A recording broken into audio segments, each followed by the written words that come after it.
에베소서 3장 1절에서 7절 말씀입니다. 봉독은 1절부터 13절까지 하겠습니다. 시작. 이러므로 그리스도 예수의 일로 너희 이방을 위하여 갇힌 자 된 나 바울이 말하거니와 너희를 위하여 내게 주신 하나님의 그 은혜의 경륜을 너희가 들었을 터이라. 곧 계시로 내게 비밀을 알게 하신 것은 내가 먼저 간단히 기록함과 같으니 그것을 읽으면 내가 그리스도의 비밀을 깨달은 것을 너희가 알 수 있으리라. 이제 그의 거룩한 사도들과 선지자들에게 성령으로 나타내신 것 같이 다른 세대에서는 사람의 아들들에게 알리지 아니하셨으니 이는 이방인들이 복음으로 말미암아 그리스도 예수 안에서 함께 상속자가 되고 함께 지체가 되고 함께 약속에 참여하는 자가 됨이라. 이 복음을 위하여 그의 능력이 역사하시는 대로 내게 주신 하나님의 은혜의 선물을 따라 내가 일꾼이 되었노라. 모든 성도 중에 지극히 작은 자보다 더 작은 나에게 이 은혜를 주신 것은 측량할 수 없는 그리스도의 풍성함을 이방인에게 전하게 하시고 영원부터 만물을 창조하신 하나님 속에 감추어졌던 비밀의 경륜이 어떠한 것을 드러내게 하려 하심이라. 이제 교회로 말미암아 하늘에 있는 통치자들과 권세들에게 하나님의 각종 지혜를 알게 하려 하심이니 곧 영원부터 우리 주 그리스도 예수 안에서 예정하신 뜻대로 하신 것이라. 우리가 그 안에서 그를 믿음으로 말미암아 담대함과 확신을 가지고 하나님께 나아감을 얻느니라. 그러므로 너희에게 구하노니 너희를 위한 나의 여러 환난에 대하여 낙심하지 말라. 이는 너희의 영광이니라. 아멘. 1절에서 7절 말씀을 중심으로 3, 4분 정도 각자 묵상합니다. 거기까지 보시겠습니다. 오늘 본 말씀 3장 1절에서 21절까지 전체가 크게 하나의 덩어리입니다. 그런데 이제 조금 구분해서 1절에서 13절까지 좀 단락을 나누고 14절에서 21절까지 기도하는 내용으로 구분을 해서 말씀을 나눕니다. 2장 1절에서 10절까지 개별적인 측면에서 구원에 대해서 먼저 기록을 했습니다. 긍휼이 풍성하신 하나님이 우리를 사랑하신 그 큰 사랑을 인해서 허물로 죽은 우리를 그리스도와 함께 살리셨다라고 선언을 했었습니다. 그것이 은혜이기에 아무도 자랑할 수 없고 그 은혜 안에서 행하도록 또 선한 일을 가운데서 행하며 선한 일을 행하도록 분명하게 밝혔습니다. 그리고 나서 2장 11절에서 12절까지는 공동체적인 측면에서 구원에 대해서 기록을 해 주었습니다. 이방인이요 그리스도 밖에 있었던 우리를 이제는 그리스도 예수 안에서 그리스도의 피로 가까워졌다. 그래가지고 둘이 아닌 하나의 새로운 몸, 하나의 새로운 사람, 하나의 새로운 인류 공동체, 교회를 새롭게 창조하셨다라고 선언을 했습니다. 그래서 한 몸으로 하나님과 화목하게 하셨기 때문에 그리스도 예수 안에서 이제는 함께 지어져가는, 함께 서로 연결되어 지어져가는 동일한 거룩한 성도와 동일한 시민이요 하나님의 권속, 하나님의 가족 구성원이다 라는 이야기들을 앞에서 이미 말씀을 했습니다. 그리고 나서 3장 시작하면서 이러므로 이것 때문에 이러한 이유 때문에 라는 거죠. 그래서 바로 그러한 교회를 위해서 이제 하나님 아버지 앞에 무릎을 꿇고 기도하려고 3장 1절이 시작합니다. 그런데 기도하려고 하다 보니까 뭔가 다른 부분을 조금 더 설명을 하는 게 필요할 것 같아서 2절에서 13절까지의 내용을 먼저 설명을 한 이후에 14절부터 기도를 이어갑니다. 그래서 2장과 3장은 이렇게 연결이 되어서 진행이 되고 있습니다.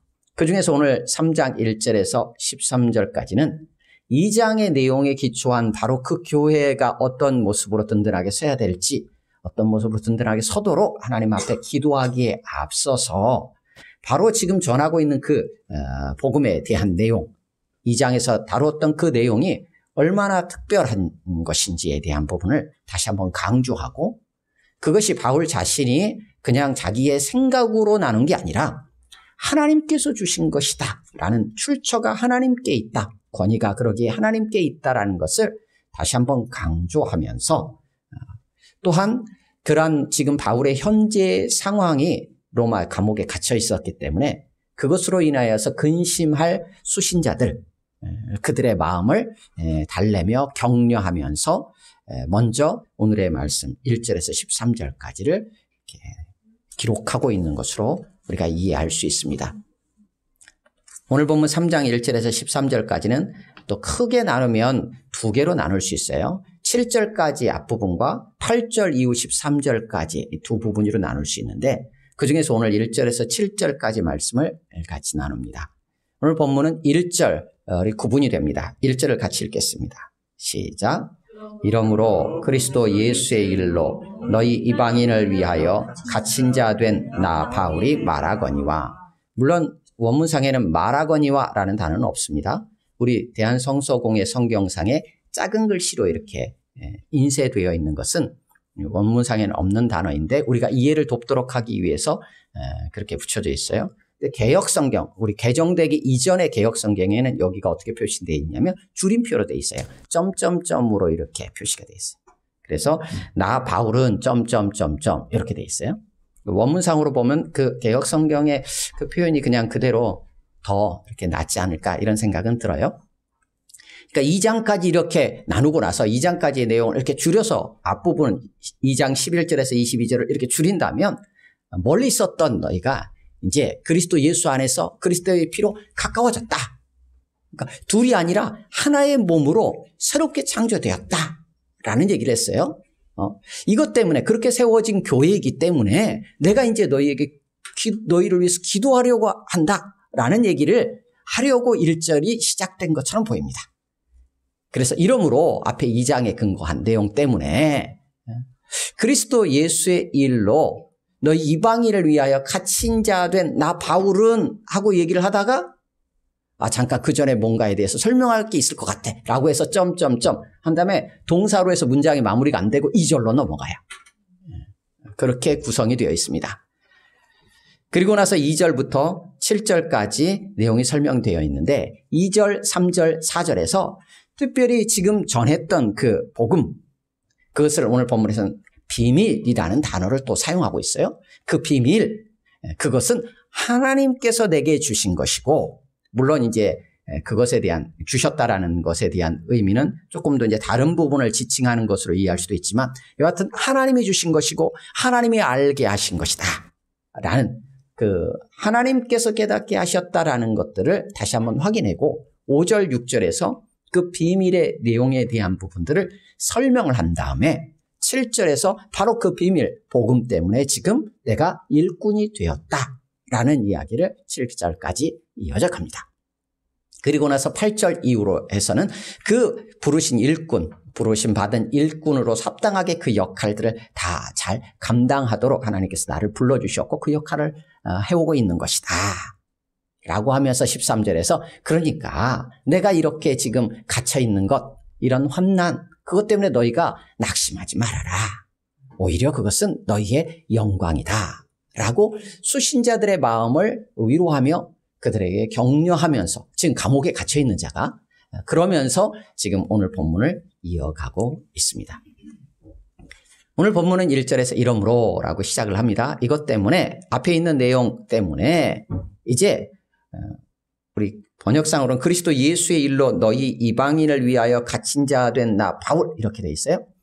이것 때문에 나 바울은 이라고 시작합니다. 나 바울은. 근데 나 바울은 어떤 자이냐? 그리스도 예수의 갇힌 자다라는 거예요. 그래서 갇힌 자라는 단어는 죄수라고도 번역이 되고요. 또 혹은 전쟁의 포로 같이 포로라는 단어로도 번역이 됩니다. 그래서 그리스도 예수의 갇힌 자 이렇게 돼 있어요. 갇힌 자. 그런데 그리스도 예수의 갇힌 자라는 게 어떤 의미일까?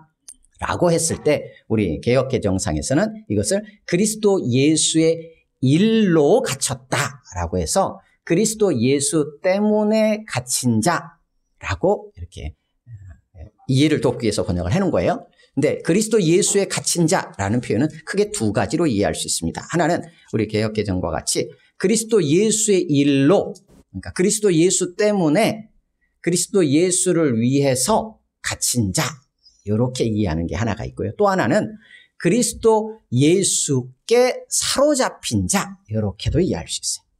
크게 그렇게 두 개로 나눠집니다. 바울은 지금 로마에 갇혀 있어요.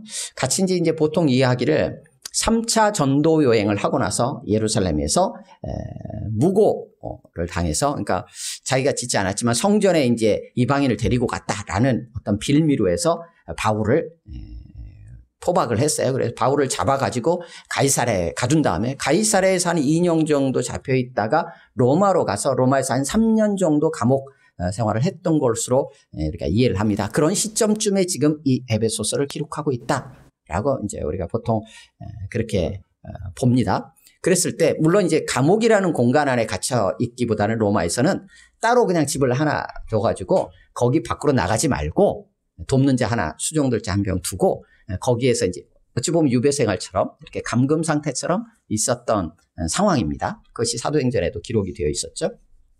그렇게 로마에 갇혀 있었어요. 그래서 지금 이 바울이 쓰고 있는 그리스도 예수의 갇힌 자라는 이 표현 자체가 어떤 이가 듣기에는 죄를 지어서 감옥에 갇혀 있는 죄수처럼 들릴 수 있고, 어떤 이에게는 이것이 뭔가 포로로 잡혀 있는 상황처럼 들릴 수 있는 거예요. 갇혀 있어요. 그런데 바울은 이 표현을 쓰면서 그리스도 예수의 갇힌 자라고 표현을 하다 보니까 듣는 사람들이 어떻게 했어요? 복음 때문에, 그리스도 예수 때문에 갇혀 있기 힘들겠구나. 예수 그리스도 복음을 전한다고 하면서 감옥에 갇혔단 말인가? 짧지도 않고 계속 이어지는 상황에서 라고 그들 안에서 복음 때문에 오히려 환난을 당하고 힘든 거 아니냐라는 마음이 낙심될 수 있는 상황처럼 보여요. 그래서 1절은 이렇게 넘어가도 자연스러워요. 이러므로 나 바울은 그리스도 예수에 갇힌 자 되었는데, 그렇다고 해서 너희가 이것을 혼란이라 여기고 이것 때문에 낙심하지 말아라. 오히려 이거는 너희의 영광이다. 이렇게 1절에서 13절로 이어져도 크게 무리가 없어 보여요. 그러면서 1절에서 그리스도 예수에 갇힌 자라고 표현을 합니다. 바울은 자신이 현재 실제 상황은 감옥에 갇혀 있는 거예요. 물론 감옥이라고 할 수는 없지만 여하튼 갇힌 자예요. 구속이 되어 있죠. 예루살렘에서 붙잡힐 때도 유대인들에 의해서 고발을 당해가지고 무고의 고발을 당해서 지금 갇힌 거예요. 그렇다고 해서 바울이 실제로는 갇혀 있지만 유대인의 포로나 유대인의 죄수인가? 바울은 그렇게 생각하지 않았던 것 같아요. 지금 로마로 갇혀왔어요? 그럼 로마의 죄수인가? 그렇게도 여기지 않았던 것 같아요. 그렇다면 로마의 황제인 가이사가 지금 그를 붙잡고 있는 거니까 가이사의 포로나 가이사의 죄수인가? 그렇게 여기지도 않았던 것 같아요. 바울은 어떻게 여겼느냐? 실제로 갇혀 있었지만 그는 그리스도 예수의 포로, 그리스도 예수의 갇힌 자, 이렇게 자신이 처한 지금 현실의 상황을 그런 관점에서 바라보고 오늘 1절에서 말을 이어가고 있는 것처럼 보입니다. 그래서 그리스도 예수 때문에 갇혀 있다라는 이해도 하나를 우리가 가르칠 수 있지만, 또 하나는 그리스도 예수께 자신이 완전히 붙잡히고 사로잡힌 자 바울이다. 그런 나다라는 고백이 함께 담겨 있는 것으로 우리가 이해할 수 있어요.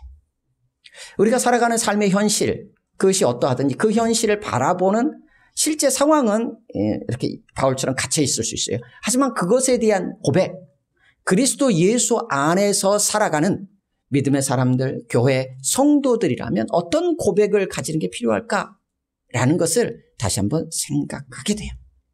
그것을 그리스도 예수 때문에 내가 지금 이것도 기꺼이 감당한다 라는 고백과 함께 내가 그리스도 예수께 완전히 사로잡힌 자로 살아가기 때문에 그 자리가, 그것이 감옥이든 혹은 일상의 다른 자리이든 어느 지역이든 나에게는 관계가 없다. 오히려 그것은 영광이다 라는 고백을 하고 있는가 라는 생각을 한번 해보게 됩니다. 바울은 그 고백으로 자신에 대해서 잠깐 소개하다가 그러다가 2절 이하에서 다시 한번 앞에서 2장에서 설명을 했던 그 놀라우신 하나님의 그 능력으로 역사하셨던 그 구원의 역사들을 다시 한번 비밀이라는 개념으로, 하나님의 은혜라는 개념으로 설명을 이어갑니다. 2절을 같이 읽습니다. 시작. 너희를 위하여 내게 주신 하나님의 그 은혜의 경륜을 너희가 들었을 터이라. 너희를 위하여. 그리스도 예수께서도 자신 때문에 십자가에 달려 죽으시지 않으셨어요. 그 길을 가시지 않았어요. 우리를 위하여.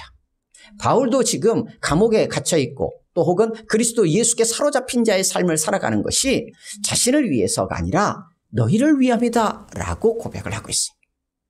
여기서 너희라고 표현되어 있는 이들은 계속 등장하고 있지만 이 수신자 교회들이죠. 교회를 위함이다 라는 거예요.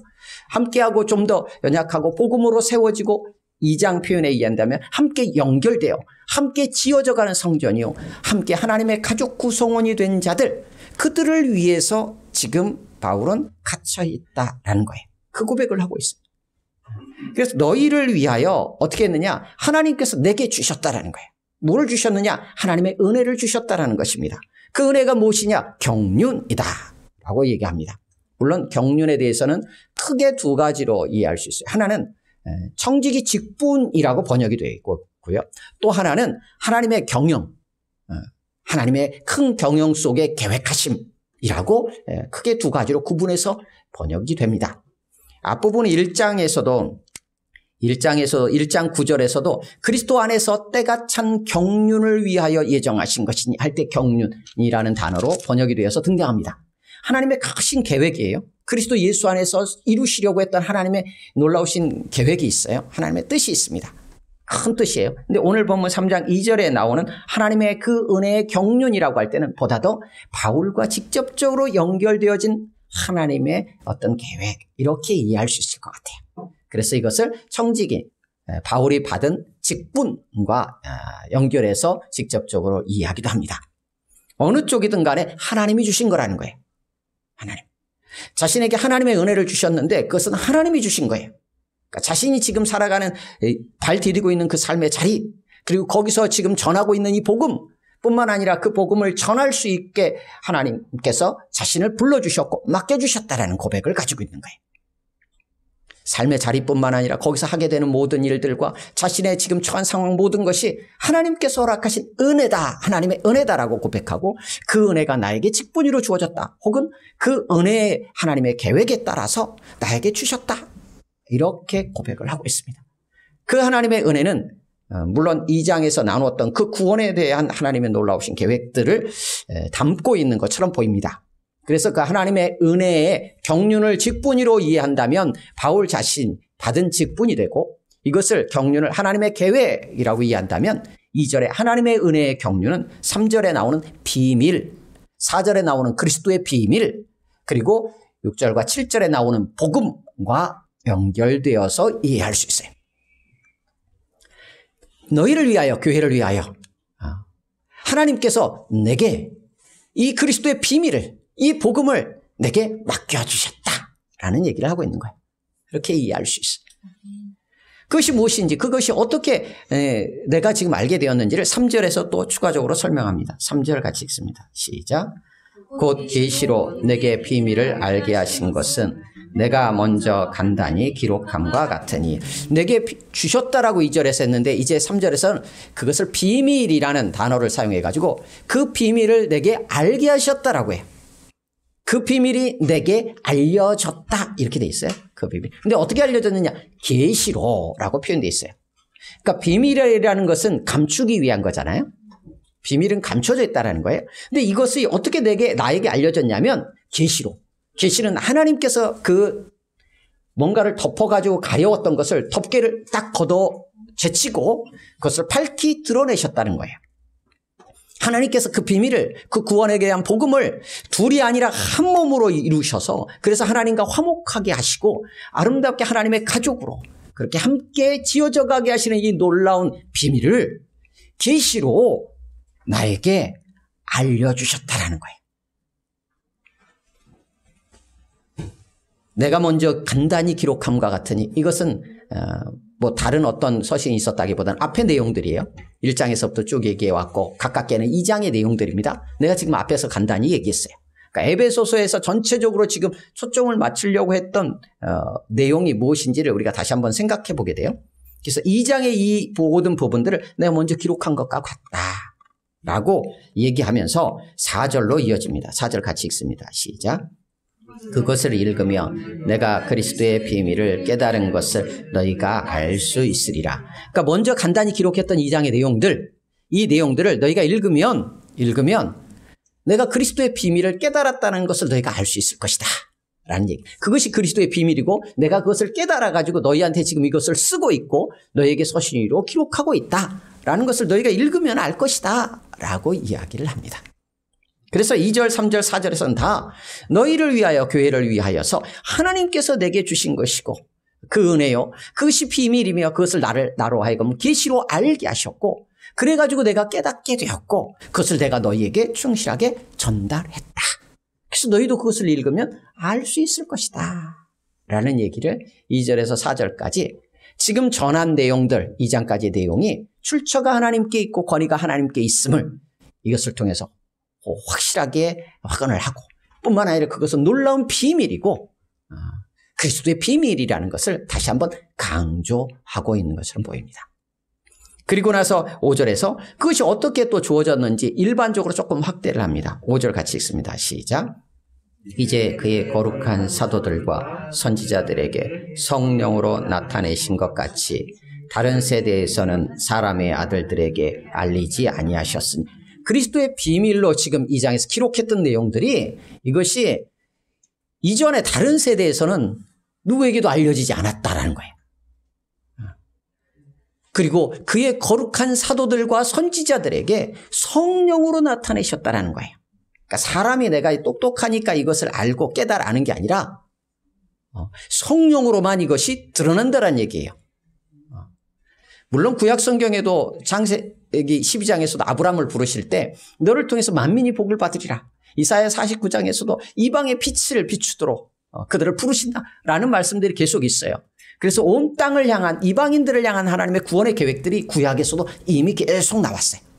그럼에도 불구하고 예수 그리스도 오시기 이전 성령이 충만히 임하시기 이전에 그들이 그것이 무엇인지를 몰랐어요. 그것의 온전한 의미를 깨닫지 못했어요.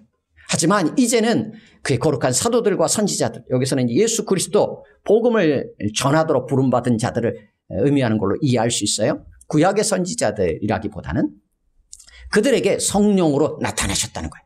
그래서 성령으로 그들로 하여금 깨닫게 하셨고 그리하여 나도 이렇게 알게 되었고 전하고 있다라는 얘기를 하는 거예요. 그러니까 그리스도의 비밀은, 복음은, 이 하나님의 은혜는 성령으로 아니하면 우리가 깨달아 할 수도 없고 믿을 수도 없고 그것을 또 전할 수도 당연히 없겠죠. 그렇다면 그리스도의 비밀, 그 내용은 무엇인가라는 것을 6절에서 이렇게 요약합니다. 6절 같이 읽습니다. 시작. 이는 이방인들이 복음으로 말미암아 그리스도 예수 안에서 함께 상속자가 되고 함께 지체가 되고 함께 약속에 참여하는 자가 됨이라. 아멘. 그리스도의 비밀, 그것이 무엇인가?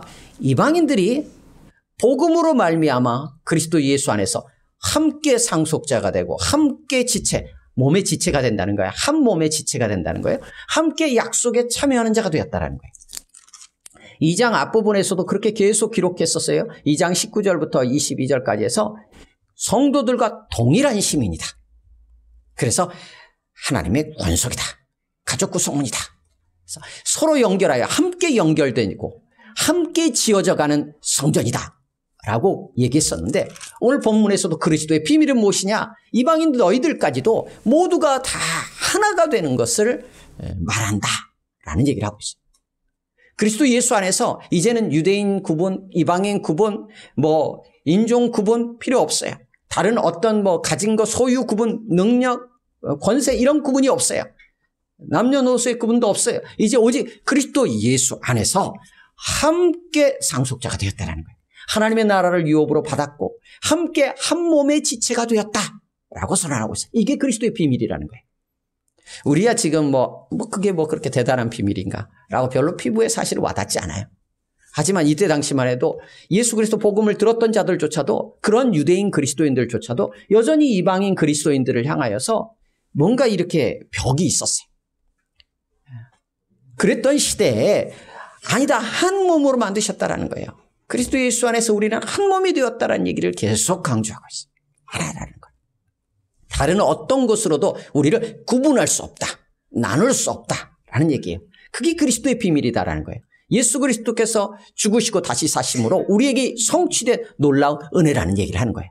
우리 역시도 마찬가지입니다. 그 그리스도의 비밀, 그 신비 안에 우리도 같이 들어와 있는 자들입니다. 그래서 한 몸으로 우리를 불러주셨다는 거예요. 그래서 자신은 어떠하냐라는 부분을 7절에서 설명을 합니다. 그래서 7절은 1절에서 7절까지의 단락으로 사실은 마무리되기도 하지만 8절 뒤로 넘어가는 연결고리이기도 해요. 그래서 바로 이 복음이라고 표현하고 있어요. 그리스도의 비밀이라고 표현했던 걸 이제 복음이라고 표현하면서 이 복음을 위해서 내가 일꾼이 되었다. 내가 일꾼 된 게 그냥 된 게 아니라 바로 이 복음 때문이야. 라는 이야기를 7절에 하면서 8절로 넘어갑니다.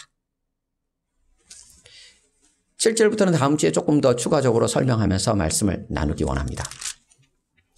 말씀을 정리하겠습니다. 바울은 자신이 그리스도 예수의 갇힌 자라는 고백을 붙잡습니다. 그리고 그리스도의 비밀을 알고 깨달은 것, 일꾼이 된 것 모두가 다 하나님의 은혜다. 그것은 하나님의 능력에 기인한 거다. 라고 고백합니다. 그러니까 지금 갇혀있는 것, 환난으로 여겨질 수 있지만 이것은 현재 삶의, 환난으로 여겨지는 이 현재의 삶의 자리에서조차 나는 그리스도의 비밀을 꽉 붙잡고 확신에 차서 지금 오히려 갇혀있지 않은 너희를 위해서 내가 격려하며 너희를 위해서 기도하려고 한다 라고 하는 거예요. 또한 그리스도 예수 안에서 하나님의 은혜를 받았기에 교회를 위한 삶, 그 삶을 믿음으로 내가 끝까지 경주해 갈 것이다 라는 마음으로 지금 이 내용을 기록하고 있는 것처럼 보입니다. 하나님은 바로 이러한 자들을 통해서 지금 우리에게도 그리스도의 비밀, 복음을 듣게 하셨고 교회로 한 몸으로 지금 불러주신 것입니다. 우리도 그리스도 예수 안에서 함께 상속자, 함께 한 몸의 지체, 함께 약속에 참여하는 자가 되었습니다. 이것은 은혜입니다. 그 구원의 은혜를 받은 자로 허락하신 삶의 자리를 바라보는 하나님의 마음과 시선이 사실 우리에게 필요합니다. 하나님의 거룩한 백성이요, 또한 그리스도의 몸인 교회, 함께 몸된 지체들을 위한 삶으로 나아가도록 하나님이 오늘도 능력으로 역사하시며 우리 가운데 그 하나님의 은혜를 계속해서 베풀어 주실 것입니다. 그 은혜를 누리며 나누는 우리 모두가 되시기를 주님의 이름으로 축원합니다. 아멘. 함께 기도합니다. 오늘 주신 말씀을 붙잡고 같이 기도했으면 좋겠고요. 우리에게 그 그리스도의 비밀, 그 비밀이 하나님의 은혜로 우리 가운데 찾아와서 한 몸, 함께 몸의 지체가 되었고 하나님 나라의 유업을 받았음에 감사하다 기도했으면 좋겠고요. 이렇게 이것을 위해서 기꺼이 그리스도 예수의 갇힌 자가 된 자들을 통하여서 우리에게 이 복음이 들려졌고 우리 또한 성령으로 이 복음을 깨닫고 믿게 되었습니다. 감사합니다. 이 은혜를 놓지 않게 하여 주시고 이 은혜를 누리며 나누는 삶 또한 살아가게 하옵소서. 우리 같이 1, 2분 정도 같이 기도합니다.